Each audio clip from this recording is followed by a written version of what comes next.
دخل الجنة. قيل وما إخلاصها؟ قال أن تحجزه عن محارم الله. وقال عليه الصلاة والسلام لا يؤمن أحدكم حتى يكون هواه تبعا لما جئت به. وقال عليه الصلاة والسلام من رأى منكم منكرا فليغير بيده فإن لم يستطع فبلسانه فإن لم يستطع فبقلبه وذلك أضعف الإيمان أو كما قال عليه الصلاة والسلام. میرے انتہائی محترم دوستو عزیزو،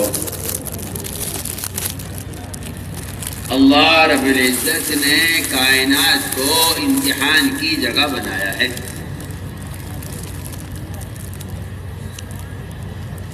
اللہ نے کائنات کو امتحان کی جگہ بنایا ہے. مسلمان کا کائنات کے اسباب میں اطمینان دیکھنا یہ مسلمان کے لیے ممکن نہیں ہے. اس جگہ کائنات کافر کے لیے بطور اطمینان کے ہے اور مومن کے لیے کائنات بطور امتحان کے. مومن اگر اس کو نمرود کے برابر، قارون کے برابر، شداد کے برابر اس کو اسباب اور اختیار دے دیا جائے، مومن کو اس سے بھی مطمئن نہیں ہونا ہے. اسی کہ دنیا کافر کے لیے بطور اطمینان ہے اور مومن کے لیے دنیا بطور امتحان ہے. کیا مومن کا کائنات کے نقشوں میں مومن کے امتحان ہے؟ کائنات کے نقشوں میں مومن کے لیے امتحان ہے اور کافر کے لیے اطمینان ہے.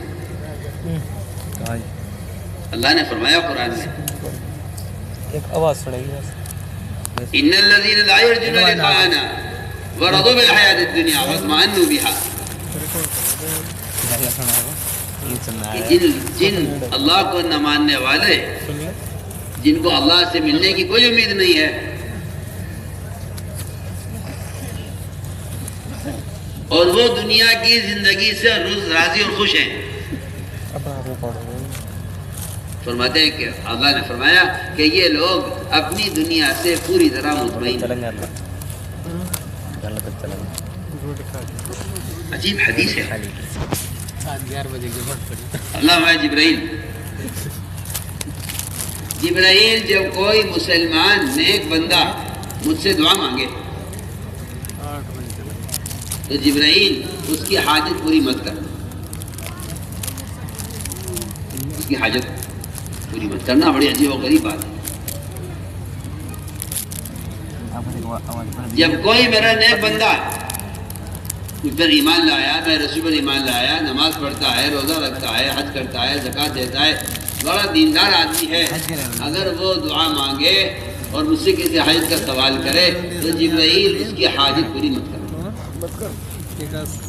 اور اگر کوئی میرا دشمن، میرے نبی کا دشمن، میرے دین کا دشمن،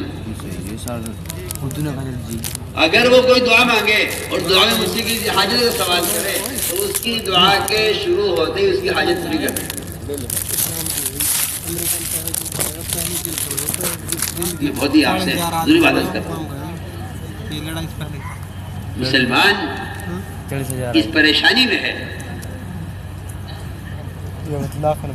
مسلمان اس پریشانی میں ہے کہ جب اللہ تعالیٰ نے مجھ سے وعدہ کیا ہے کامیابی کا تو پھر یہ کیا بات ہے؟ جو لوگ نہیں مانتے وہ تو کامیاب اپنے ہتھیاروں میں، اپنے سامانوں میں، اپنے اسباب میں، اپنی تجارت میں، اپنی زراعت میں، اور دنیا اللہ تعالیٰ ان کو بکھیر کر کھول کر دے رہے ہیں. اور ہم یہاں تک بات پہنچ چکی ہے، میں آپ سے بہت اہم بات عرض کر رہا ہوں، بات یہاں تک بگڑ چکے ہیں مسلمان کی کہ مسلمان یہ کہتا ہے کہ مجھے بھی اب انہی کی طرح ان کا راستہ پکڑ لینا چاہیے کیونکہ یہ لوگ کامیاب ہیں، ہم ناکام ہو رہے ہیں. مسلمان یہاں تک پہنچ گیا ہے. مسلمان اب یہاں پہنچ گیا ہے کہ مجھے بھی انہی کی گیل، مجھے بھی انہی کا راستہ پکڑ لینا چاہیے. میں آپ سے بہت کام کی بات کر رہا ہوں. ایک مسلمان کا بے دینی اختیار کرنا اس دھوکے میں ہے کہ یہ لوگ کامیاب ہو رہے ہیں، ہم ناکام ہو رہے ہیں. سوچیے آپ، حضور اکرم صلی اللہ علیہ وسلم اپنے حجرہ مبارک میں لیٹے ہوئے تھے. آپ صلی اللہ علیہ وسلم کے بدن کا اکثر حصہ زمین پر تھا، مٹی پر. ایک چھوٹا سا ٹکڑا ٹاٹ کا وہ آپ کی کمر کے نیچے تھا.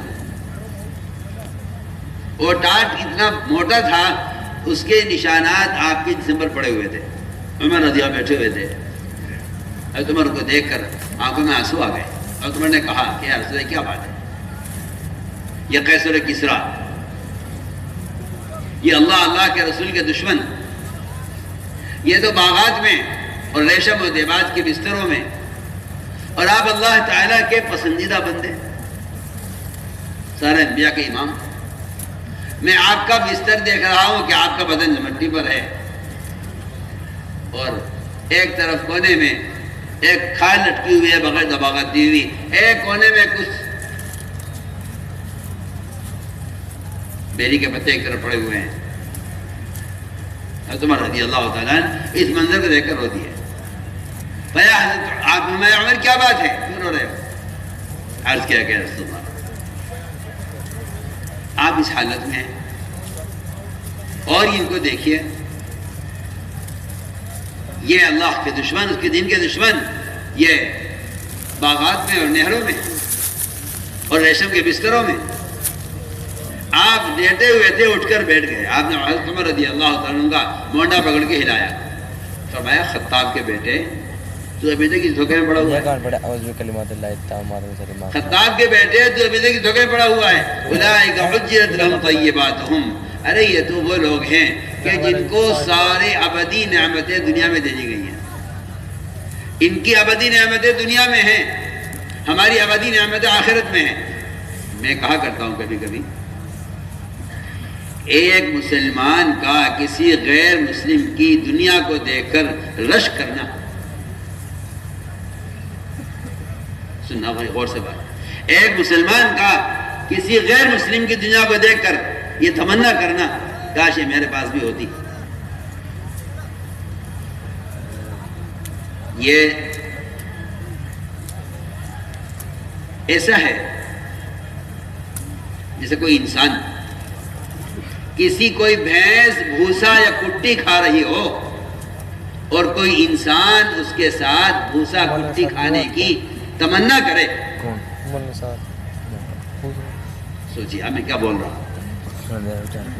خدا کی قسم، ایک مسلمان کا غیر مسلم کی دنیا کی لالچ اور اس کی تمنا کرنا اس سے زیادہ نہیں ہے کہ آپ ایک بھینس کو کٹی کھاتے ہوئے دیکھیں اور آپ کا دل یہ چاہے کاش میں بھی بھینسے کے ساتھ بھوسا کھاتا، میں بھی ساتھ کٹی کھاتا. میں خدا کی قسم کہتا ہوں، آپ صلی اللہ علیہ وسلم نے بالکل فتح مکہ کے موقع پر آپ نے یہی مثال دی تھی صحابہ انصار کو. جب آپ نے سارا مال جتنا حنین کا غنائم تھے وہ سارے حنین کے غنائم آپ نے کفار پر، مشرکین پر، اغیار پر خرچ کیے، انصار کو ایک پیسہ بھی نہیں دیا اس میں سے. تب آپ نے یہ فرمایا تھا کیا تم یہ نہیں چاہتے کہ یہ بھوسا، بالکل بھوسے کا لفظ روایت کے اندر، روایت میں لعا کا لفظ ہے. لعا کہتے ہیں اس بھوسے کو جن میں سے دانہ نکال دیا جاتا ہے، بھوسا رہ جاتا ہے، بھوسا چاول کھاتے ہیں. سننا میری بات بہت توجہ سے. آپ نے فرمایا صحابہ سے، انصار سے، انصار کیا اس پر راضی نہیں ہو کہ یہ بھوسا میں ان کو دے دوں؟ جی ہاں سر، سب باتیں میں تو صاحب کہتا ہوں، انہم اللہ کالانعام یاکلون کما تاکل الانعام. آپ قرآن پڑھیے آپ کو پتہ چلے گا کہ یہ بھوسا ان کے لیے ہو جاوے اور تم آخرت کی ابدی نعمتیں لے لو. میں عرض کر رہا ہوں، ایک مسلمان کا غیر مسلم کو دنیا کے اسباب میں کامیاب دیکھ کر یہ تمنا کرنا کاش یہ ہمارے پاس ہوتا.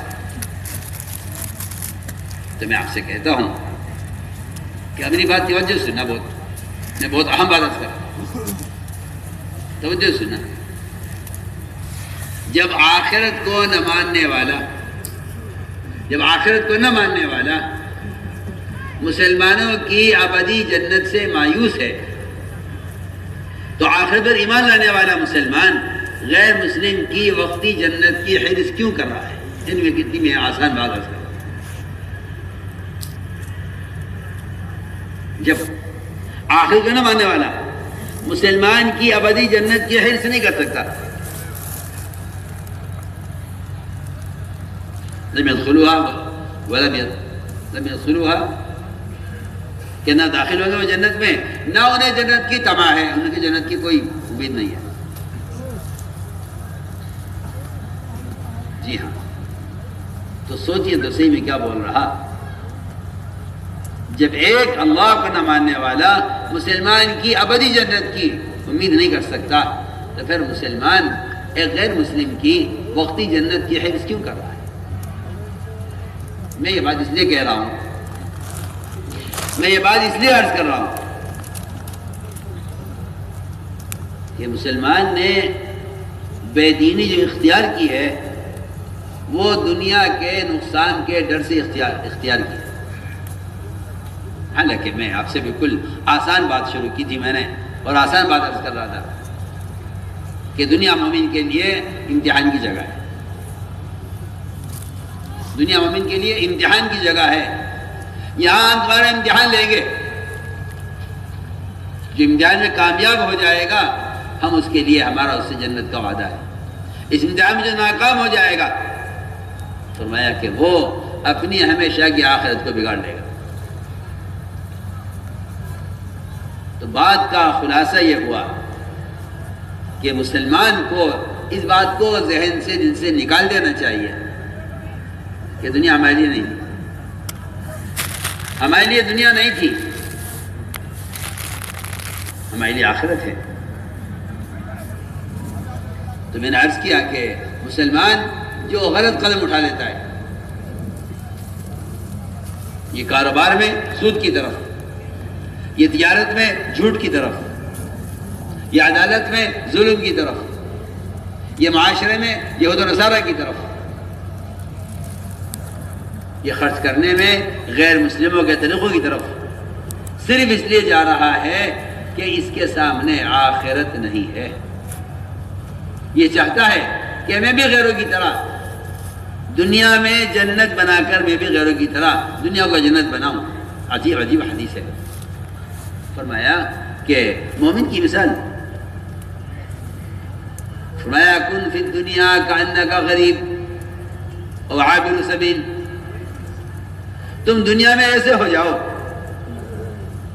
جیسا کوئی مسافر کسی درخت کے نیچے تھوڑی دیر سایہ لیتا ہے پھر آگے بڑھ جاتا ہے، منزل ہے ہی نہیں۔ کہ اس کوئی آدمی کسی درخت کو چلتے چلتے منزل بنا لے ناممکن بات ہے۔ کہ میری منزل یہ ہے کہ نہیں، آپ کی منزل وہاں ہے۔ اس لیے فرمایا کہ اللہ رب العزت نے کائنات میں جو شکلیں بنائی ہیں یہ ساری شکلیں یہ مومن کے امتحان کے لیے ہیں، مومن کے امتحان کے لیے۔ اللہ رب العزت ان اسباب میں مومن کا امتحان لیتے ہیں کہ یہ مجھے ان اسباب میں کتنا یاد رکھتا ہے، یہ مجھے ان اسباب میں کتنا یاد رکھتا ہے۔ یہ مومن کا امتحان ہے اسباب میں۔ اگر اللہ اسباب نہ بناتے، اگر اللہ اسباب نہ بناتے اور انسان کے اندر اللہ رب العزت اپنے حکموں کے خلاف تقاضے نہ رکھتے، آپ سوچیے، دو باتیں میں کہہ رہا ہوں۔ اللہ اگر اسباب نہ بناتے اور اللہ تعالیٰ مومن کے جسم میں اپنے حکموں کے خلاف تقاضے نہ رکھتے، پھر یہ میں کہتا ہوں کہ پھر یہ فرشتہ ہوتا اور فرشتے سے جنت کا کوئی وعدہ نہیں۔ جنت فرشتوں کے لیے ہے ہی نہیں۔ فرشتوں نے جنت کو دیکھا اور اس میں داخل ہونے کے جو راستے تھے ان راستوں کو دیکھا، اس میں بیماریاں، اس میں پریشانیاں، اس میں تکالیف، اس میں ناگواریاں، یہ سب ملی۔ پھر جہنم کو دیکھا فرشتوں نے، جہنم کو دیکھا تو اس میں اس کے راستے میں خواہشات، مال، اسباب. فرشتوں نے یہ کہا اے اللہ اس جہنم میں تو سب جائیں گے، اس جنت میں تو کوئی بھی نہیں جا سکے گا. فرشتوں نے یہ کہا کہ یہ جنت ہمارے لیے بنی ہے کیونکہ ہم ہر وقت اللہ تعالیٰ کی یاد میں اور اللہ تعالیٰ کی عبادت میں مشغول رہتے ہیں. اللہ نے فرمایا نہیں، جنت تو میرے ان مومن بندوں کے لیے ہے جنت تو میرے ان مومن بندوں کے لیے ہے جو میرے حکم پر اپنے بدن کے تقاضوں کو قربان کرتے ہیں. میں آپ سے بہت ہی ضروری بات کرتا ہوں، بولنا جب چھوٹی رائے بڑے خواہشات کا پورا کرنا ابدی نعمتوں کو ضائع کر دیتا ہے. خواہشات کو کچلنا ابدی نعمتوں کو باقی رکھے گا. جو آدمی وقت خواہش کو پورا مولانا صاحب کا بیان ہے، شاید میوات کے جلسے کا بیان ہے. میوات کے جلسے کا بیان مولانا صاحب کا مجھے یاد آ گیا. عجیب بات فرما رہے، عجیب بات ہمارے بڑے مزے کی بات ہے. بہت دھیان، اگر تم چلے چلے پھر اتنی ہو رہی ہے، میں کیا بات کروں تمہارے سے؟ بتاؤ کیوں کھڑے یہ لوگ؟ دھیان ہی نہیں ہے تمہارا، توجہ ہی نہیں ہے تمہاری. میں کتنے مزے کی بات سنانا چاہ رہا حضرت کی. سنو دھیان سے، بہت دھیان سے سنو، بہت دھیان سے. فرماتے تھے ان میواتیوں سے، تیرے پاس ایک گوری کیوں ہے؟ مثال دے رہے، بہت اچھی مثال. تیرے پاس ایک گوری کیوں ہے؟ اگر تو صبر کر کے اس ایک گوری گیہوں کو مٹی میں ملا دے اور اس کی تو قربانی دے دے تو تیری ایک وقت کی تو خواہش قربان ہوگی. لیکن اس کھیتی سے جو دانا اگے گا اس میں تیرے کتنے مسئلے حل ہو جائیں گے کہ جی کٹائی ہونے دو، بچی کی شادی بھی ہو جائے گی، مکان بھی بن جائے گا، کھانے کو بھی مل جائے گا. اگر اس بوری کو کھا کر ختم کر دے تو یہ اس کا خاندان بھوکا مرے گا، اور اگر اس بوری کو کھا کر ملا دے، اس بوری سے زراعت کر لے، زمیندارہ کر لے، کاشت کر لے اس بوری کی، تو فرماتے تھے کہ اس وقتی خواہش کے پورا ہونے کی وجہ سے تیری خواہشات ساری پوری ہوں گی اور آئندہ بھی پوری ہوتی رہیں گی. آئندہ جو زمین سے دانہ نکلے گا اس میں سے تجھے صرف ایک بوری چاہیے، باقی 100 بوریاں تو کھائے گا، کھلائے گا اور اسے بیچ کر اپنا کام چلائے گا. فرماتے تھے کہ یہ بالکل مثال ہے دنیا کی اور آخرت کی. دنیا کو حرث آخرہ کہا ہے، دنیا آخرت کی کھیتی ہے. قرآن صاحب فیصلہ کر دیا ہے کہ جو دنیا میں رہ کر آخرت کو چاہیں گے ہم ان کو دنیا میں بھی دیں گے، آخرت میں بھی دیں گے، اور جو دنیا میں رہ کر دنیا کو چاہیں گے ہم ان کو دنیا میں دیں گے، آخرت میں ان کا کوئی حصہ نہیں ہوگا، کوئی حصہ ان کا نہیں ہوگا. کیا من کان یرید حرث الآخرۃ نزد له فی حرثہ ومن کان یرید حرث الدنیا نؤتیہ منہا وما له فی الآخرۃ من نصیب. ایسے لوگوں کا آخرت میں کوئی حصہ نہیں ہے جو دنیا میں خواہشات پوری کرتے. میں نے عرض کیا کہ اللہ تعالیٰ نے انسان کے جسم میں کچھ تقاضا رکھے. نیند کا تقاضا، نیند کا تقاضا، بھوک کا تقاضا، شہوت کا تقاضا، مال کا تقاضا، اور ان سارے تقاضوں کے خلاف حکم دیے ہیں. یہ نہیں کہا تم جو کرتے چاہو کر لو، جتنا کر سکتے ہو کر لو، یہ نہیں فرمایا. آپ غور کیجیے، نیند کا تقاضا دیا، نماز فرض کر دی کہ نیند آپ کو اٹھنا پڑے گا. جو صاحب یہ خیال رکھتے ہیں کہ نماز جب آنکھ کھلے نماز